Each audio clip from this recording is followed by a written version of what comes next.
தமிழகத்தை பொறுத்தவரை இனி வருகின்ற நாட்களில் கனமழையானது தீவிரமடைய வாய்ப்புள்ளது. குறிப்பாக தமிழகத்தை தென்மேற்கு பருவமழையானது மிக தீவிரமாகி வருகிறது.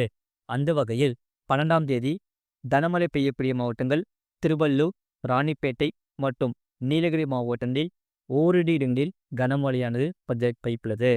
13ஆம் தேதி அன்று கனமழை பெய்யக்கூடிய மாவட்டங்கள் திருவள்ளூர், ராணிப்பேட்டை, திருப்பத்தூர், வேலூர் மற்றும் நீலகிரி மாவட்டங்களில் ஓரிரு இடங்களில் கனமழையானது பதிவாக வாய்ப்புள்ளது. இனி அடுத்து வரக்கூடிய நாட்களில் மாலை, இரவு மற்றும் அதிகாலை நேரத்தில் கனமழையானது பரவலாக பதிவாக வாய்ப்புள்ளது. வடக்கு ஆந்திரா மற்றும் அதனை ஒட்டிய பகுதிகளில் மேல் ஒரு வளிமண்டல மேலடுக்கு சுழற்சியானது நிலவி வருகிறது. இதனால் 13ஆம் தேதி வடமேற்கு மற்றும் அதனை ஒட்டியுள்ள மத்திய மேற்கு வங்கக்கடல் பகுதிகளில் ஒரு காற்றழுத்த தாழ்வு பகுதி உருவாகக்கூடும். இதனால் கனமழையானது தமிழகத்தில் பரவலாக பதிவாக வாய்ப்புள்ளது. மறக்காம நீங்க லைக் பண்ணிக்கோங்க, சப்ஸ்கிரைப் பண்ணிக்கோங்க. முழு வீடியோ லிங்க் கீழே இருக்கு, அது கிளிக் பண்ணியும் பாருங்க.